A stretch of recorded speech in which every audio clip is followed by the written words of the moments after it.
Assalamu alaikum. Welcome back. This is our last chapter. Before starting the chapter, I need to share thing with you people. जो भी काम हमने जो भी discussion हमने इस दौरान किया इतने चैप्टर्स का इसका 99% जो क्रेडिट जाता है that credit goes to our supporting team that's our IT department IT department में जो लोग हैं वो रात देर तक 12 बजे 1 बजे तक काम करते ताकि हम लोग वीडियो बना लिए और वो वीडियो आपके लिए हेल्प रहेंगे सो हमसे ज़्यादा क्रेडिट जो जाता है that goes to IT team जिसमें हमारे डिफरेंट लोग हैं जिनका मैं नाम लेना चाहूँगा जिनका हम कितना भी थैंक यू कर ले वो बहुत ही कम है उनका बहुत तहे दिल से शुक्रिया है क्योंकि जिन्होंने day out day in day out पूरा नाइट वर्क करके हमारे लिए ये जो स्लाइड्स प्रिपेयर किए हैं everything that has been prepared by them by their tireless toil. So that's very thank you for those that team. So I will mention the names. उन names में उमर भाई हमारे हैं जो एक्सपर्ट है यूनुस भाई है फैजान भाई है और बिलाल भाई है उनका मैं बहुत ज़्यादा शुक्रिया अदा कर लेता हूँ और मेरे साथ साथ आप भी उन लोगों के लिए दुआ कर लीजिएगा क्योंकि ये उनकी ही वजह से उनकी मेहनत की वजह से जो है ये जो आपके पास जो मटेरियल आ रहा है जो आपको नीट में हेल्प करेगा so all the credit I think 99% credit goes to those people thank you for their supporting step thank you so much so let's start our last chapter that is S block so starting with the first question हमारा है when zeolite let me first select the color when zeolite which is hydrated sodium aluminium silicate is treated with hard water the sodium ions are exchanged with which one of the following ions sodium zeolite general formula Na2Z zeolites zeolite जो है जो already हम P block में भी पहले discuss कर चुके हैं zeolite आर एल्यूमिनोसिलिकेट्स जहां पे कुछ सिलिकॉन्स को रिप्लेस एल्यूमिनियम से किया जाता है और उनके बदले हम लाते हैं सोडियम तो सोडियम जियोलाइट्स की जनरल फार्मूला हम ले सकते हैं Na2Z या आप सिंपली कह सकते हैं NaZ where this part is aluminosilicate अब this compound zeolites are used to remove the permanent hardness of water कैसे जब हम हार्ड वाटर को सोडियम जियोलाइट ऐड कर लेते हैं हार्ड वाटर ऑलरेडी हमने हाइड्रोजन में डिस्कस किया है हार्ड वाटर में होते हैं impurities in the form of insoluble in the form of soluble calcium and magnesium chlorides and sulfates तो उनको बाहर निकालने के लिए हम सोडियम जियोलाइट यूज करते हैं तो सोडियम जियोलाइट में क्या करता है zeolite exchanged sodium with calcium and magnesium ions तो हार्ड वाटर में जो मैग्नीशियम और कैल्शियम आयंस है they get converted to calcium zeolite और मैग्नीशियम जियोलाइट और उसमें सोडियम वाटर में जाएगा So sodium zeolite exchanges its sodium ions with calcium and magnesium ion present in the hard water.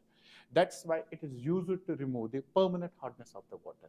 अब देख लीजिए इनमें से कौन सा ऑप्शन है When zeolite which is hydrated sodium aluminosilicate is treated with hot water the sodium ions are exchanged with one of the following तो sodium किसके साथ एक्सचेंज हो रहा है मैग्नीशियम और कैल्शियम के साथ तो मैग्नीशियम के साथ एक्सचेंज होता है कैल्शियम के साथ एक्सचेंज हो रहा है तो इसका मतलब है इसका ऑप्शन होगा B and C this is second option let's go to the next one choose the correct statement from the following इनमें से करेक्ट स्टेटमेंट कौन सा है पहला Beryllium is not readily attacked by acids because of the presence of oxide film on the surface of the metal.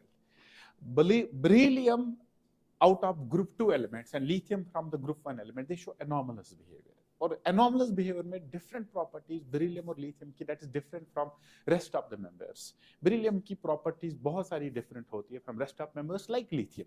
अब इनमें से कुछ प्रॉपर्टीज यहाँ पे मेंशन हो रही है Beryllium is not readily attacked by the acids due to the formation of thin oxide film on the surface. Obviously, जब beryllium oxide air के contact में आ जाता है, इसके surface के ऊपर thin film of oxide बन जाती है. That's why it becomes inert towards acids. तो इसका मतलब statement first correct.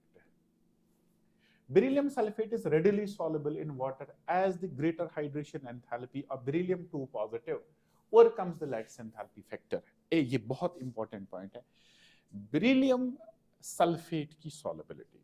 As far as solubility of group 2 sulfates is considered, beryllium sulfate to barium sulfate.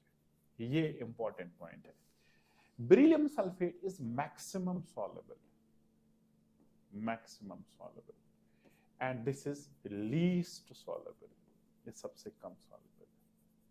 Down the group solubility decreases sulfates का. वजह क्या है? Down the group both hydration and lattice energy drops, but drop in lattice energy is greater than hydration energy. So drop in hydration energy is greater than a drop in lattice energy. As a result, जो sulfates की solubility at down the group decreases. Or I can simply say sulfates का जो solubility factor है that is decided by hydration energy. Group 2 sulfates का जो solubility है that is decided by hydration energy. Down the group hydration energy decreases. As a result, the solubility decreases because solubility of an ionic compound is directly proportional to hydration energy. जहाँ hydration energy ज़्यादा है वहाँ solubility ज़्यादा है. Since down the group इनमें hydration energy में drop हो जाता है, as a result of that their solubility also decreases. So beryllium sulfate की solubility maximum है और barium sulfate की solubility minimum है. So which is maximum soluble? Beryllium sulfate. और वही point यहाँ पे बोला है, beryllium sulfate is readily soluble in water as the greater hydration enthalpy of beryllium overcomes the lattice enthalpy factor. Definitely वही compound soluble होगा जहां पे हाइड्रेशन एनर्जी का वैल्यू लेटिस एनर्जी से ज्यादा होगा. Hydration energy should overcome lattice energy. बिल्कुल सही है. बेरिलियम सल्फेट हाईली सॉल्युबल होता है. Beryllium exhibits coordination number more than 4. This is nonsense statement. Beryllium belongs to group number 2. it belongs to period number 2. Period number 2 में total orbitals available 4 होते हैं. As a result, coordination number will be maximum of 4. 4 से ज्यादा possible नहीं है. लेकिन इस statement में beryllium exhibits coordination number more than 4, तो 4 से ज्यादा पॉसिबल नहीं है. ये इनकरेक्ट स्टेटमेंट है. Beryllium oxide is purely acidic in nature. No, beryllium oxide amphoteric होता है. Only oxide in the group 2 that is amphoteric, while rest are basic. तो बेरिलियम ऑक्साइड एम्फोटेरिक होता है, ये प्योरली एसिडिक नहीं है. तो इसका मतलब है जो करेक्ट स्टेटमेंट्स है that are first and second, so A and B are the correct statements. Next question. The carbonate of lithium decomposes easily on heating to form lithium oxide and carbon dioxide. Lithium carbonate Li2CO3 ये decompose होता है. Generally metal carbonates जब decompose हो जाते हैं, अगर metal carbonate को हम डिकम्पोज कर लेते हैं, ये डिकम्पोजिशन से बनाएगा metal oxide plus carbon dioxide gas. ये जनरल है. लाइक दैट लिथियम कार्बोनेट है, मैग्नीशियम कार्बोनेट है, बेरिलियम कार्बोनेट है, डिकम्पोज होके बनाते हैं metal oxide plus carbon dioxide. लेकिन रेस्ट ऑफ द ग्रुप 2, जो बाकी ग्रुप 2 है, वो थोड़ा सा डिफरेंटली बिहेव करते हैं. तो लिथियम कार्बोनेट डिकम्पोज होके बनाएगा lithium oxide plus carbon dioxide. So पहला statement, carbonate of lithium decomposes easily on heating to form lithium oxide and carbon dioxide. Lithium carbonate का जो स्टेबिलिटी फैक्टर है that's decided with by the polarising power. Lithium का polarising power group 1 में सबसे ज्यादा है because of its small size. तो ये कार्बोनेट को पोलराइज करके कन्वर्ट कर देता है लिथियम ऑक्साइड में और कार्बन डाइऑक्साइड इज प्रोड्यूस.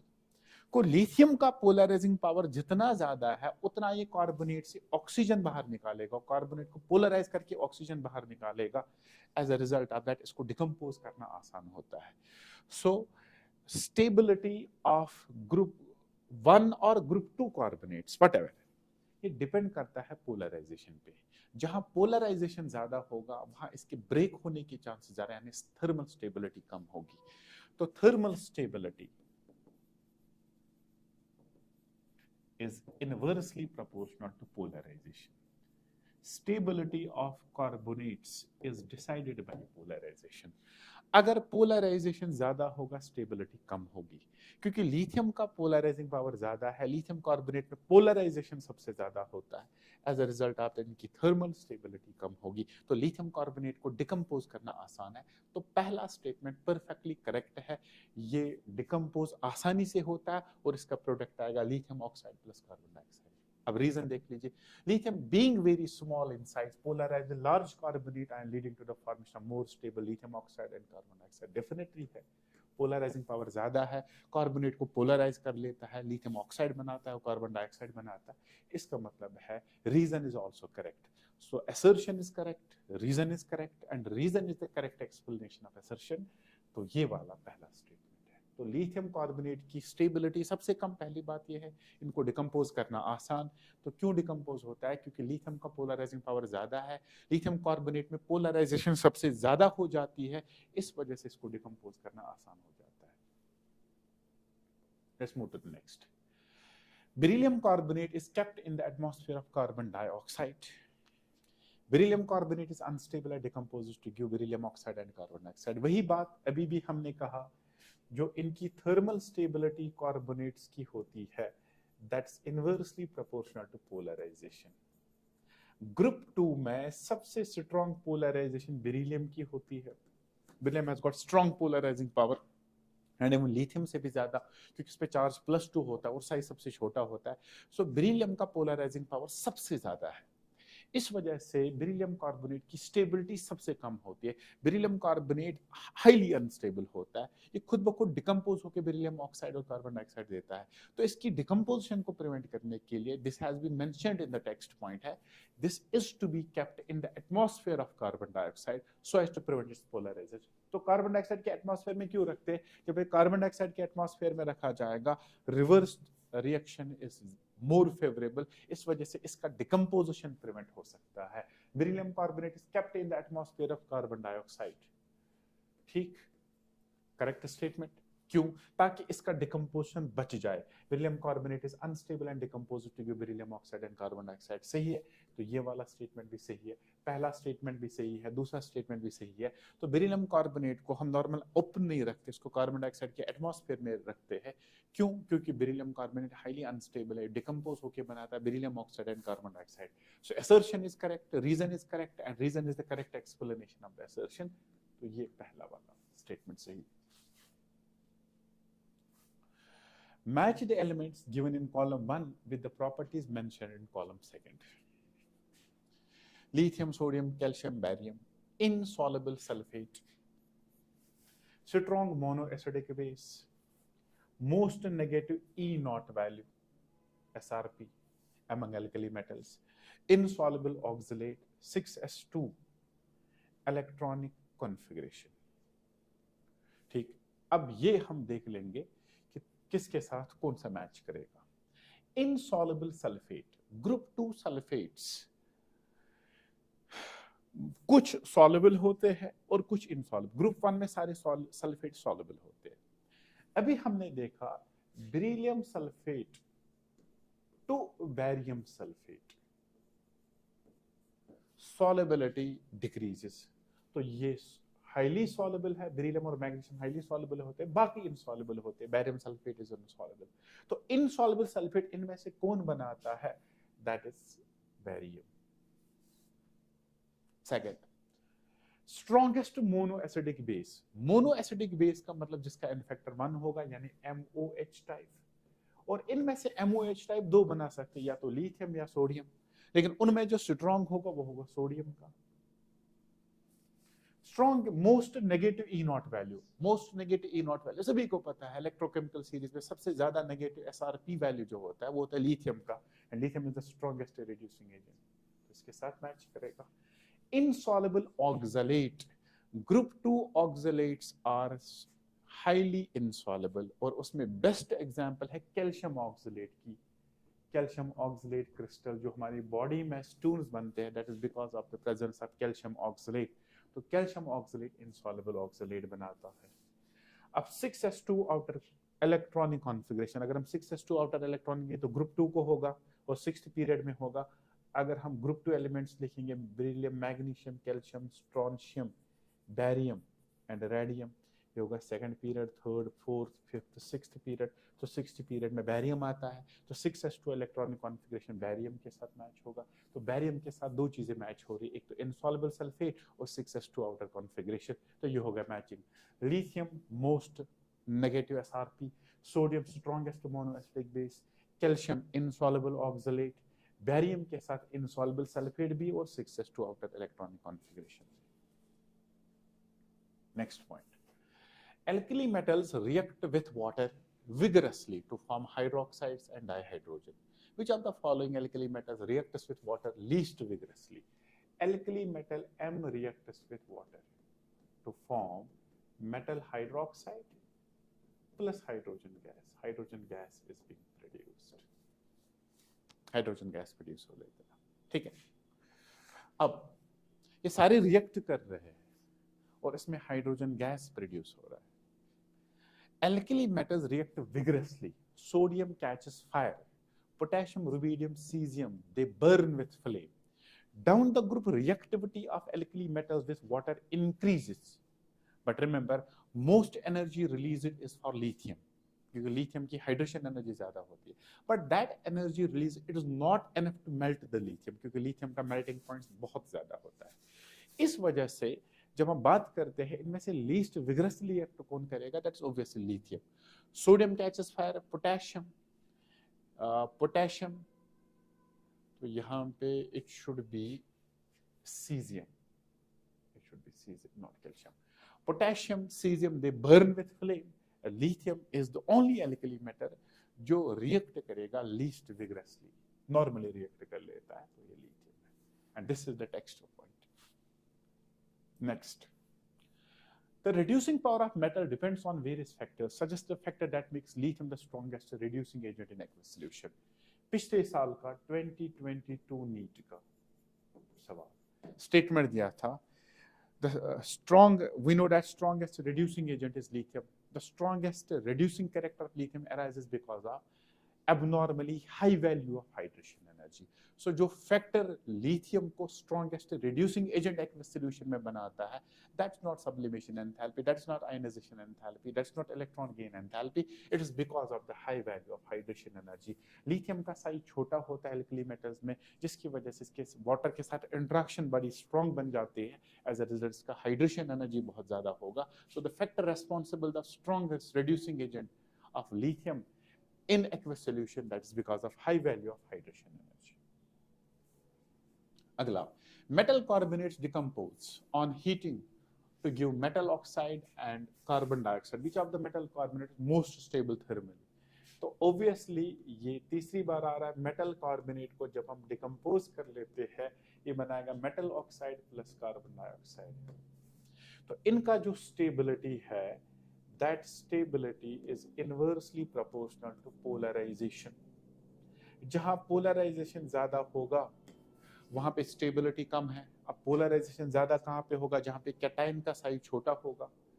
तो इसका मतलब है बेरिलियम में polarization सबसे ज्यादा है तो stability लेस होगा, लेकिन बैरियम में polarization कम है तो stability maximum होगा. So down the group stability will increase. तो carbonates की thermal stability down the group increase होगा. Beryllium carbonate is the least stable, that's why it's kept in the atmosphere of carbon dioxide, and out of these barium carbonate is the most stable. तो इसका मतलब है most stable जो होगा वो होगा barium carbonate, और least stable अगर इन चार में देखेंगे होगा magnesium carbonate. एवं इससे भी कम stable है beryllium carbonate, that's why it's kept in the atmosphere of carbon dioxide. Next, some of the group 2 metal halides are covalent and soluble in organic solvents. Among the following metal halides, the one which is soluble in ethanol is. This question is regarding the anomalous behavior of beryllium. We know that जो halides होते हैं MX2 ये generally होते हैं ionic.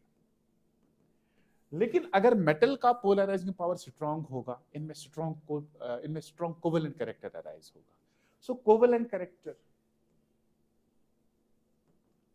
character is directly proportional to polarizing power of cation M2 positive. अब polarizing power कहाँ ज्यादा होगा, यहाँ पे +2 चार्ज हर किसी केस में है. That is inversely proportional to the size. जहां साइज छोटा होगा वहां कोवेलेंट कैरेक्टर ज्यादा होगा। तो साइज सबसे छोटा किस में है? बेरिलियम में। बेरिलियम में कोवेलेंट कैरेक्टर ज्यादा होगा और स्ट्रोंशियम में आयनिक कैरेक्टर ज्यादा होगा। अब कोवेलेंट कैरेक्टर की वजह से क्या होता है, जिन हैलाइड्स में, जिन सॉल्ट्स में कोवेलेंट कैरेक्टर ज्यादा होता है, इनकी वाटर सॉल्युबिलिटी कम हो जाती है and they begin to get dissolved in organic solvents. Since beryllium के सॉल्ट्स में स्ट्रॉन्ग पोलराइजिंग पावर की वजह से स्ट्रॉन्ग पोलराइजेशन होता है, उनमें स्ट्रॉन्ग कोवेलेंट कैरेक्टर आ जाता है। As a result of that, these compounds tend to get dissolved, tend to get soluble in case of organic solvents. So out of all these, beryllium chloride is that compound which has strong tendency to get dissolved in organic compounds because of its strong polarization. इसमें strong polarization, strong covalent character की वजह से इसको tendency है to get dissolved in organic solvents.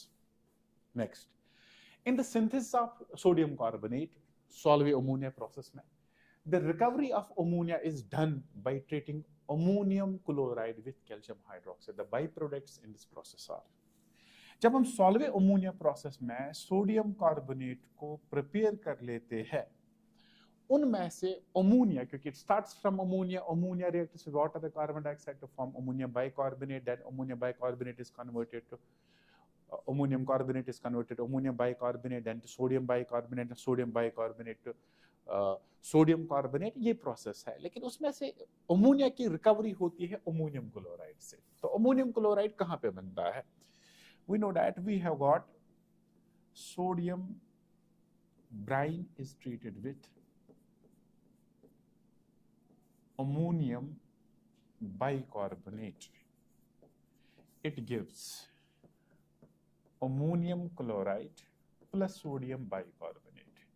Then sodium bicarbonate को जब हम heat करते हैं, ये देता है सोडियम कार्बोनेट, जिसको हम कहते हैं washing soda. This is the preparation of sodium carbonate. लेकिन इसमें एक बाई प्रोडक्ट आता है अमोनियम क्लोराइड। अमोनियम क्लोराइड से अमोनिया रिकवरी हम कैसे कर लेते हैं? उसके लिए कौन सा कंपाउंड ऐड किया जाता है?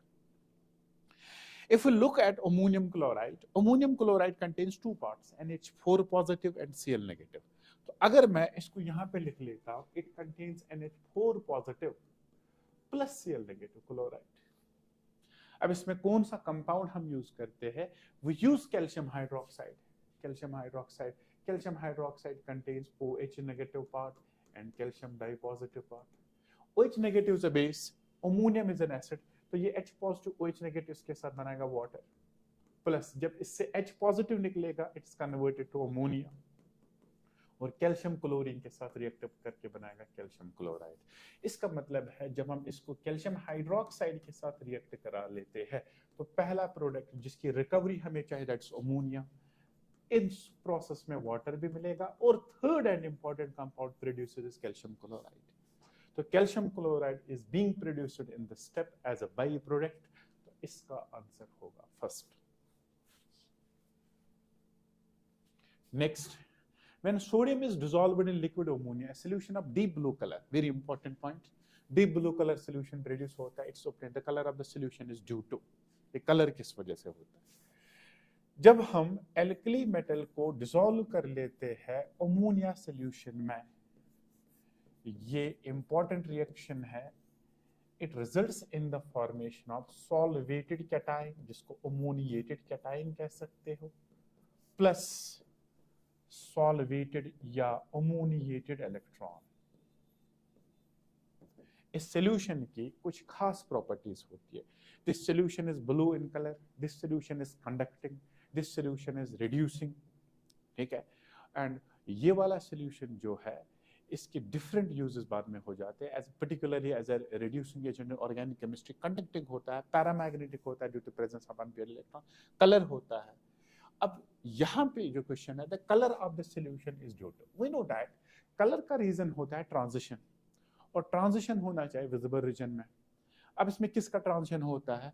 जो इलेक्ट्रॉन यहाँ पे बना है, ये प्लस में यहाँ लिख लेता हूँ, जो इलेक्ट्रॉन यहाँ पे बना है, सॉल्वेटेड इलेक्ट्रॉन जो बनता है, this solvated electron undergoes electronic transition, इस वजह से कलर को एब्जॉर्ब करता है विजिबल रीजन में, as a result of that compound appears colour, और जो कलर होता है उसको ब्लू कलर होता है। सो blue colour of the solution arises because of the formation of ammoniated या सॉल्वेटेड इलेक्ट्रॉन, ये है रीजन रिस्पॉन्सिबल। और इसकी और प्रॉपर्टीज क्या है, एक तो कलर होता है ब्लू, दूसरा होता है ये conducting because ions are produced, third होता है paramagnetic due to the presence of unpaired electron, और चौथा होता है reducing due to the presence of this electron. तो इसकी मेन प्रॉपर्टीज है that arises because of this ammoniated और solvated electron. Next, by adding gypsum to cement, setting time of cement becomes, जब हम सीमेंट को जिप्सम ऐड कर लेते हैं तो सीमेंट, सेटिंग ऑफ सीमेंट के लिए जो मेन फैक्टर रिस्पॉन्सिबल है is water, due to hydration of the cations present in the cement. Cement में सिलिकॉन होता है, एल्यूमिनियम होता है, और भी बहुत सारे कैटायंस होते हैं, वो हाइड्रेशन करते हैं, तो water is responsible for the setting of cement. लेकिन हम इसमें जिप्सम ऐड कर लेते हैं, जिप्सम कैल्शियम सल्फेट है, क्यों ऐड कर लेते हैं, gypsum gypsum increases the setting time, ये सेटिंग टाइम को इंक्रीज कर देता है ताकि प्रॉपर हाइड्रेशन हो जाए। तो जिप्सम ऐड करने की वजह से ये हाइड्रेशन टाइम को बढ़ा देता है, क्योंकि कैल्शियम की एफिनिटी वाटर के साथ बहुत ज्यादा होती है, तो ये सेटिंग टाइम को बढ़ा देता है। Cement takes more time to get hydrated, more time to get set, जितना इसको ज्यादा टाइम लगेगा उतनी इसकी एफिशिएंट हाइड्रेशन होगी और उतना हार्ड मास बनेगा। तो जिप्सम ऐड करने का वजह है setting time of cement increases, ये बढ़ जाता है। Next, which of the following element does not form a hydride by directly heating with dihydrogen? कौन सा एलिमेंट इनमें से है, ये ग्रुप 2 एलिमेंट्स है, कौन सा एलिमेंट इनमें से ऐसा है जो हाइड्रोजन के साथ डायरेक्टली रिएक्ट करके हाइड्राइड नहीं बनाता है? Which element? Obviously वो एलिमेंट होगा जो anomalous behavior दिखाएगा, और anomalous behavior कौन दिखाता है, beryllium. Beryllium does not directly react with hydrogen। Beryllium hydride बनाने के लिए इसको ट्रीट किया जाता है लिथियम एल्यूमिनियम हाइड्राइड के साथ to form the hydride. So directly beryllium hydrogen के साथ रिएक्ट नहीं करता, rest of the element directly react with hydrogen. Next, alkali metal which gives crimson red color to the flame testers। alkali metals की एक खासियत होती है, जब हम इनको फ्लेम में बर्न करते हैं, they produce colour, and this colour is used to detect the alkali metals. अब कौन सा एल्कली मेटल कलर देता है, ठीक है, ये टेक्स्ट बुक पे मेंशन किया होगा। Lithium first time it gives crimson red, sodium is known by its light yellow, sodium gives yellow, then potassium gives violet, rubidium gives red violet, and caesium finally gives blue colour. तो lithium कौन सा colour देता है, it gives crimson red, so crimson red colour is given by lithium. Group 2 alkaline earth metals में beryllium और magnesium कोई भी colour नहीं देता, क्योंकि उनके इलेक्ट्रॉन को एक्साइट करना मुश्किल हो जाता है। As a result beryllium and magnesium does not produce colour. Sorry, हाँ, तो इसका among the one, हाँ, lowest density, हाँ, ये हमने किया lowest, question number 15, among the given alkali metal the one with lowest density is, down the group, lithium, sodium, potassium, rubidium, cesium, leaving francium aside, down the group atomic mass increase, so density बढ़ जाती है। तो generally density का order होगा lithium less than sodium, potassium, सबसे ज्यादा density caesium की होती है और सबसे कम डेंसिटी लिथियम की होती है। लेकिन इसमें पोटेशियम का जो डेंसिटी फैक्टर है, पोटेशियम का डेंसिटी सोडियम से होना चाहिए ज्यादा, लेकिन पोटेशियम का डेंसिटी सोडियम से कम आ जाता है। ये हमने डिस्कस किया है पहले भी पीरियोडिक प्रॉपर्टीज में। The density of potassium should have been greater than sodium but it is less than sodium. It is because potassium में जो इलेक्ट्रॉन जाता है वो 3d के बदले 4s में जाता है, जिसकी वजह से थोड़ा साइज एक्सपेंशन हो जाता है। As a result of that its density gets decrease. तो डेंसिटी का परफेक्ट ऑर्डर जो है दैट इज लिथियम के बाद potassium, then sodium, then rubidium, then caesium. So out of these two elements सबसे ज्यादा डेंसिटी सीजियम की है, सीजियम के बाद रुबिडियम, रुबिडियम के बाद सोडियम और सबसे कम potassium. The one with lowest density, तो लोवेस्ट डेंसिटी इनमें से किसकी है, दैट्स पोटेशियम। होना तो चाहिए था सोडियम का, लेकिन डेंसिटी पोटेशियम की सोडियम से कम है because of slight size expansion. Next one, consider the following statements. ये स्टेटमेंट्स देख लेंगे, इनमें से करेक्ट स्टेटमेंट कौन सा है। Melting point of sodium fluoride greater than sodium chloride. Obvious बात है, सोडियम फ्लोराइड की लैटिस एनर्जी ज्यादा है, सोडियम क्लोराइड की लैटिस एनर्जी कम है। सोडियम फ्लोराइड में पोलराइजेशन कम है, सोडियम क्लोराइड में पोलराइजेशन ज्यादा है। तो दोनों फैक्टर्स को अगर हम यूज करके मेल्टिंग पॉइंट का ऑर्डर बना देते हैं, फ्लोराइड्स का melting point chloride, bromide, iodide सबसे ज्यादा है। जब हम हैलाइड्स का मेल्टिंग पॉइंट का ऑर्डर बना देते हैं, हैलाइड्स का मेल्टिंग पॉइंट ऑर्डर हमेशा फॉलो करता है फ्लोराइड, क्लोराइड, ब्रोमाइड, आयोडाइड। तो इसका मतलब है पहला स्टेटमेंट परफेक्टली करेक्ट है। Lithium chloride is soluble in pyridine. Lithium is the only one group one alkali metal जिसका पोलराइजिंग पावर ज्यादा होता है, जिसके कंपाउंड्स में कोवेलेंट कैरेक्टर हो जाता है। लिथियम क्लोराइड में लिथियम की पोलराइजेशन की वजह से इसका जो कोवेलेंट कैरेक्टर वो बहुत ज्यादा होगा। As a result of that इसके कंपाउंड्स पाइरिडीन में डिसॉल्व हो जाते हैं। तो ये वाला भी सही है। जैसे beryllium chloride is soluble in pyridine, like beryllium lithium के बहुत सारे सॉल्ट्स भी जिनका कोवेलेंट कैरेक्टर ज्यादा होता है, they have a tendency to get dissolved in organic solvents. As a result of that, lithium chloride is soluble in pyridine. तो पहला स्टेटमेंट सही है, दूसरा स्टेटमेंट सही है। Third, lithium forms ethanide on reaction with ethine. No, ethine is an acidic compound. ये उस metal के साथ रिएक्ट करता है जिसका इलेक्ट्रोपॉजिटिव कैरेक्टर बहुत ज्यादा होता है। Among alkali metal, lithium is the only metal जिसका इलेक्ट्रोपॉजिटिव कैरेक्टर सबसे कम है, सबसे ज्यादा सीजियम का है। तो lithium is the only alkali metal जिसका इलेक्ट्रोपॉजिटिव कैरेक्टर, मेटालिक कैरेक्टर सबसे कम है। इस वजह से लिथियम इथाइन के साथ रिएक्ट नहीं कर पाता है। ये एनॉर्मस प्रॉपर्टीज ऑफ लिथियम में टेक्स्ट बुक ने मेंशन किया है, lithium does not react with ethyne to form ethanide. तो इसका मतलब है reaction with ethyne is not possible for the lithium. तो तीन स्टेटमेंट्स में फर्स्ट और सेकंड स्टेटमेंट करेक्ट है। सोडियम फ्लोराइड का मेल्टिंग पॉइंट सोडियम क्लोराइड से ज्यादा definitely. Lithium chloride soluble in pyridine because of strong covalent character, strong polarization, but lithium does not form ethanide. It is because lithium का electropositive character कम है। तो इसका मतलब इसका जो correct statement है वो होगा A and B. Next question. The compound which on heating does not liberate NO2 gases. बड़ा अच्छा सवाल है। जब हम मेटल नाइट्रेट को हीट करते हैं, metal nitrates decompose to produce MO plus NO2। ये मेन टू कंपाउंड्स प्रोड्यूस होते हैं, metal oxide plus nitrogen dioxide. लेकिन कुछ मेटल नाइट्रेट्स ऐसे हैं जिनका डिकम्पोजिशन थोड़ा सा डिफरेंट होता है, वो बनाते हैं मेटल नाइट्राइट प्लस ऑक्सीजन। पहला डिकम्पोजिशन जो है it is applicable for all the elements, चाहे पी ब्लॉक के हो, चाहे ट्रांजिशन मेटल्स के हो, या चाहे एस ब्लॉक के हो। लेकिन एस ब्लॉक में ग्रुप 1 एक्सेप्ट लिथियम, यानी group 1 except lithium metal should be sodium, potassium, rubidium, caesium.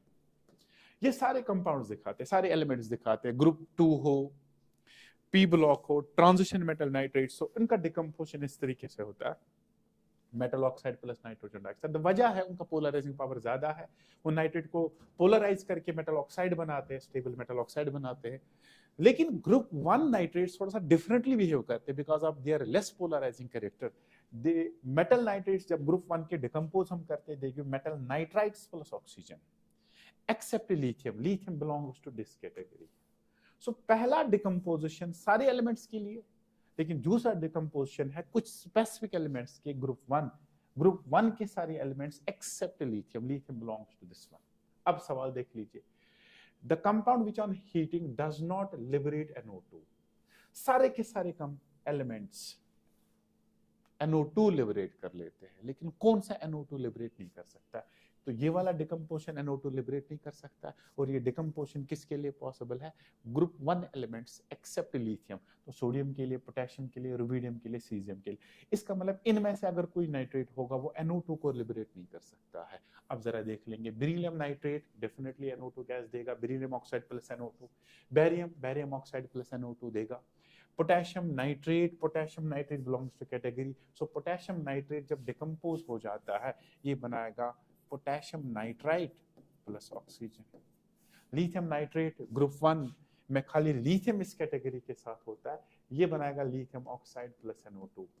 तो इसका मतलब first, second and fourth will produce NO2, लेकिन सेकंड विल नॉट प्रोड्यूस। तो ये बड़ा इंपॉर्टेंट पॉइंट मैंने आपको बताया, जिससे आप इस टाइप का क्वेश्चन कर सकते हो। इसका ऑप्शन आएगा थर्ड।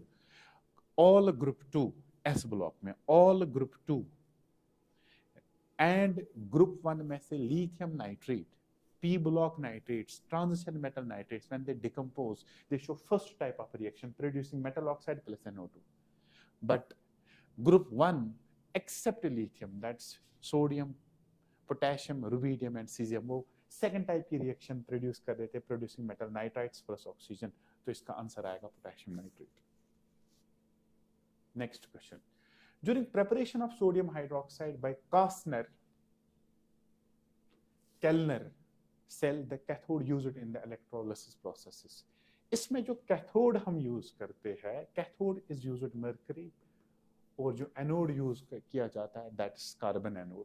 तो कैथोड जो हम यूज करते हैं दैट्स मर्करी. तो इसमें जब हम इलेक्ट्रोलिसिस कर लेते हैं ब्राइन की, NaCl की, in order to prepare sodium hydroxide, तो सोडियम मूव्स टुवर्ड्स कैथोड, ये बनाता है सोडियम एमलगम. इसको फिर हाइड्रोलिसिस करके ये कन्वर्ट हो जाता है सोडियम हाइड्रोक्साइड में.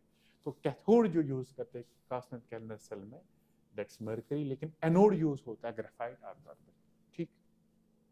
Next, ionic mobility of which of the following alkali metal ions is highest when aqueous solution of their salts are put under electric field? Ionic mobility in aqueous solutions, alkali metals, lithium positive, cesium positive, these are two extremes. इनकी ionic mobility किसमें कब ज्यादा है? There are two cases, molten state and aqueous state. Molten state में lithium is only lithium and cesium is only cesium. Nothing is associated with lithium and cesium. तो ionic mobility depends upon charge density. Charge density lithium पे ज्यादा है. तो molten state में, अगर मैं molten state की बात कर लेता हूँ, molten state में सबसे ज्यादा ionic mobility उसकी होगी जिसकी charge density ज्यादा है.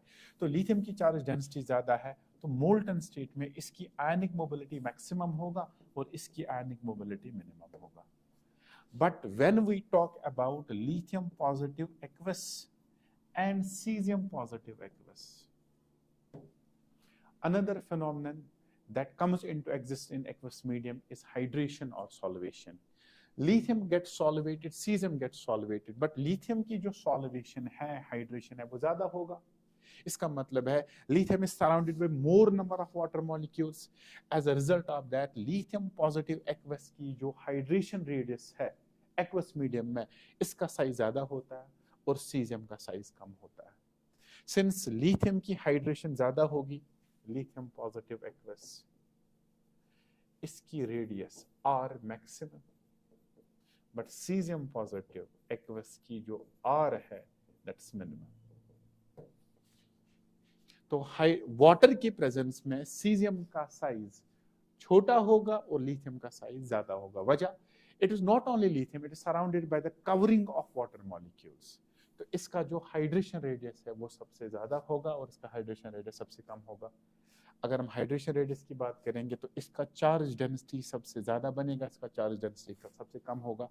तो in case of aqueous medium, ionic mobility is decided by hydration. जिसकी हाइड्रेशन ज्यादा होगी उसका साइज ज्यादा बनेगा और मोबिलिटी कम हो जाएगा.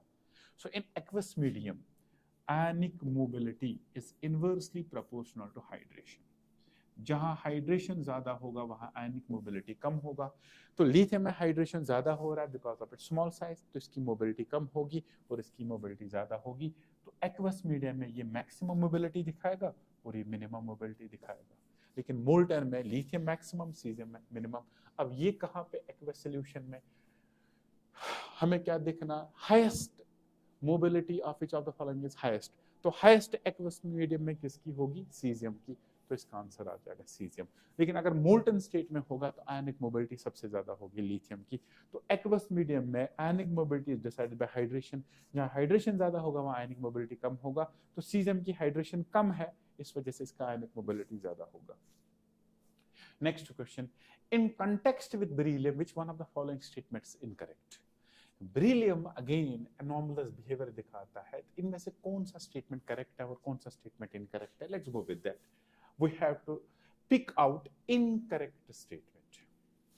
Its compounds are largely covalent and get easily hydrolyzed. Definitely पक्का correct statement है. बेरिलियम का पोलराइजिंग पावर ऑलरेडी हम डिस्कस कर चुके हैं, बहुत ज्यादा है। इसके कंपाउंड्स बहुत ही ज्यादा कोवेलेंट होते हैं, कोवेलेंट कैरेक्टर होता है और वो इजीली हाइड्रोलिसिस कर लेते हैं। जैसे बेस्ट एग्जांपल है beryllium chloride, it fumes in air. अगर एयर में इसको रखेंगे, मॉइस्चर इसके साथ रिएक्ट कराएगा, ये बनाएगा बेरिलियम हाइड्रोक्साइड प्लस HCl। तो ये फ्यूम करता है बिकॉज इट प्रोड्यूसेस HCl। तो ये पहला स्टेटमेंट बिल्कुल correct. It can exhibit coordination number 6 और नॉनसेंस स्टेटमेंट है। Beryllium belongs to period number 2। इसका मैक्सिमम कोऑर्डिनेशन नंबर जो होगा that's 4। Beyond 4 it's not possible. इसका कोऑर्डिनेशन नंबर 6 नहीं होगा, इसका coordination number maximum 4। It's chloride in vapour phase has chloro bridge dimer structure. ये वाला स्टेटमेंट करेक्ट है, टेक्स्ट बुक में लिखा है। तो क्लोरो ब्रिजिड स्ट्रक्चर, अगर बेरिलियम क्लोराइड की बात कर लेते हैं, उसकी 2 स्ट्रक्चर्स होते हैं, इनफैक्ट 3 स्ट्रक्चर्स है। सॉलिड स्टेट में बेरिलियम क्लोराइड एग्जिस्ट्स इन पॉलीमेरिक स्ट्रक्चर, ऐसा पॉलीमेरिक स्ट्रक्चर बनाता है। लेकिन ये वाला स्ट्रक्चर सॉलिड स्टेट में आ जाता है इस तरीके से, bridged structure. In order to remove the electron deficiency को ये बनता है पॉलीमेरिक स्ट्रक्चर ऐसा। लेकिन गैस फेज में इसका डाइमर स्ट्रक्चर बनता है। और डाइमर स्ट्रक्चर किस तरीके से आता है, इसको मैं ऐसे बना लेता हूं, ये होगा क्लोरीन, यहां से होगा और एक क्लोरीन, ठीक है। तो टोटल 4 क्लोरीन है।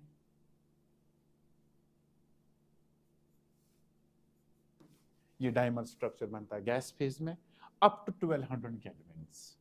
अगर टेम्परेचर और ज्यादा बढ़ाएंगे, डाइमर स्ट्रक्चर डिकम्पोज होकर बनाएगा monomer structure BeCl2।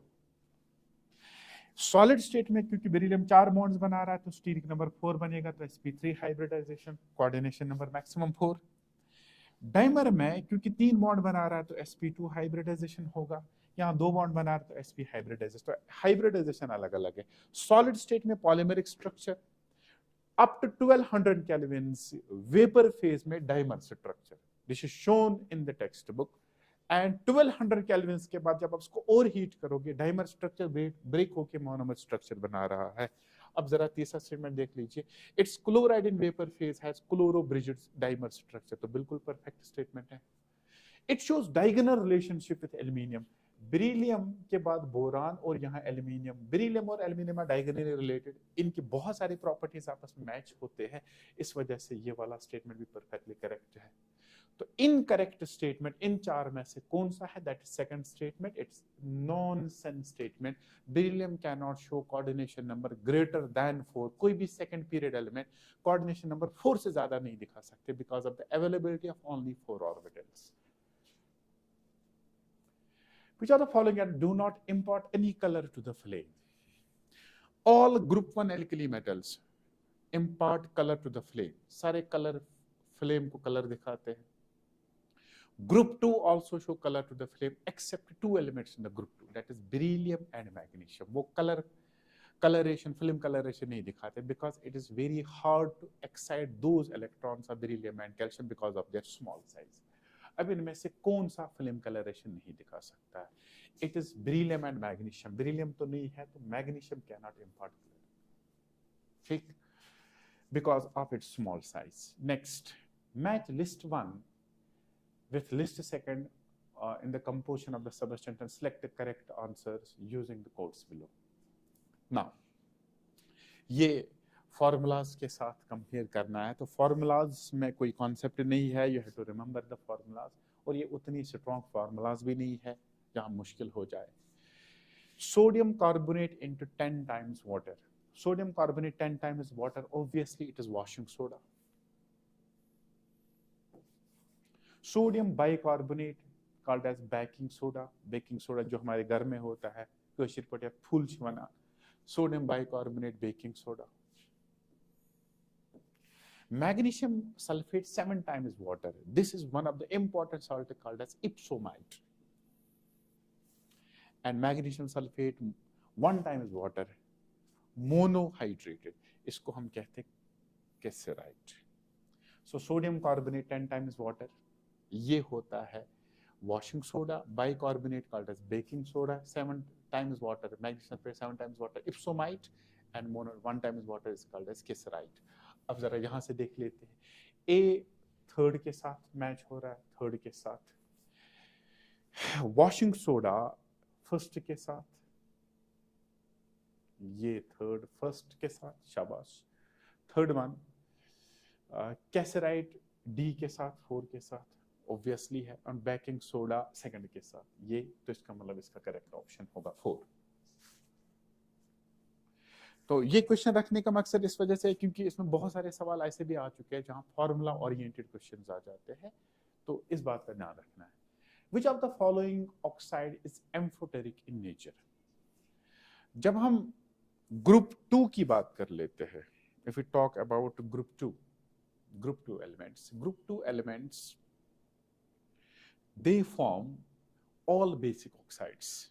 Group 1 basic oxides, group 2 basic oxides, because metal oxides तो basic ही होते हैं, लेकिन ग्रुप 2 में one element that forms amphoteric oxide, and that is beryllium. Beryllium का oxide और hydroxide दोनों के दोनों amphoteric होते हैं. So all S block elements form basic oxides except one element, beryllium. Beryllium oxide as well as beryllium hydroxide both are amphoteric in nature.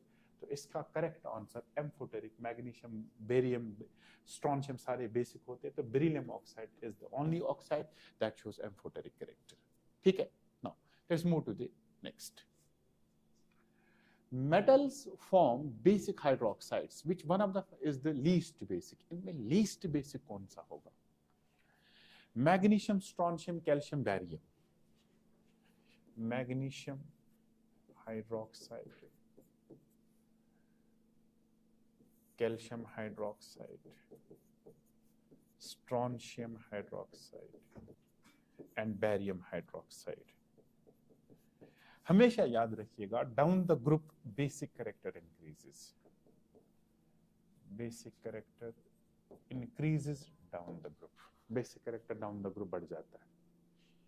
अब basic character कहाँ ज्यादा होगा, कहाँ कम होगा? Barium hydroxide is the most basic and magnesium hydroxide is the least basic.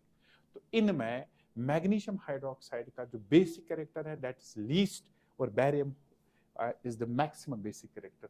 अब question देख लेते हैं, लीस्ट बेसिक कौन सा है? That's magnesium hydroxide. Down the group basic character decreases, जो हमने लास्ट लेक्चर में भी डिस्कस किया था। Across the period, acidic character increases, and down the group it is basic character that increases. So down the group basic character बढ़ जाता है, और उनमें से सबसे ज्यादा बेसिक होगा बैरियम और सबसे कम बेसिक होगा magnesium.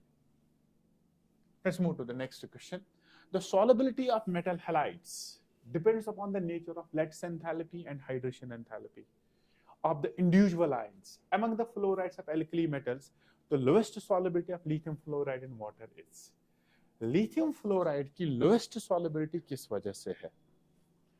As question indicates, lattice enthalpy and hydration enthalpy. For the solubility, for the ionic compound to get dissolved in water, hydration enthalpy should overcome lattice enthalpy. यानी lattice enthalpy कम होना चाहिए और hydration enthalpy ज्यादा। अगर lowest solubility lithium fluoride की होगी, इसका मतलब ये है कि इसका लैटिस एनर्जी ज्यादा होगा और हाइड्रेशन एनर्जी कम होगा।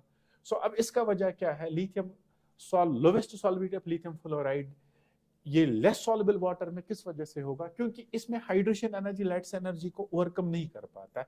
इन lithium fluoride hydration energy is less than lattice energy. अब इसका वजह क्या होगा? Ionic nature of lithium fluoride, no. High lattice enthalpy, yes. Hydration enthalpy of high, अगर हाइड्रेशन एनर्जी हाई होगा तो इसका मतलब सॉल्युबल होना चाहिए। आयनाइजेशन एंथैल्पी इसमें काम ही नहीं है, तो इसका मतलब है इसका जो आंसर आएगा वो होगा हाई लैटिस एंथैल्पी। तो ये होगा इसका करेक्ट ऑप्शन। और ये टेक्स्ट बुक ने भी लिखा है lithium fluoride is insoluble in water because of high lattice energy, and caesium iodide is also insoluble in water because of its less hydration energy. Cesium iodide का less hydration energy और lithium fluoride का high lattice energy. ये होगा reason for this insolubility of lithium. And with this we have completed our inorganic portion of the chemistry. All the chapters has been discussed. I have tried my level best to help you in each and every chapter, and in all the chapters our main focus was to focus on the textual points, जो text के points है। तो बहुत सारी कोशिश की है। Again at the end I will again say thanks to our supporting particularly IT team, तो जिन्होंने हमें ये आपके सामने लाने में हेल्प किया, तो उनका बहुत सारा कंट्रीब्यूशन इसमें है। Thank you so much. हमें दुआ में याद रखिएगा, along with our IT team दुआ में याद रखिएगा। इंशाअल्लाह अल्लाह आपको कामयाबी दे। Thank you so much. अल्लाह हाफिज़।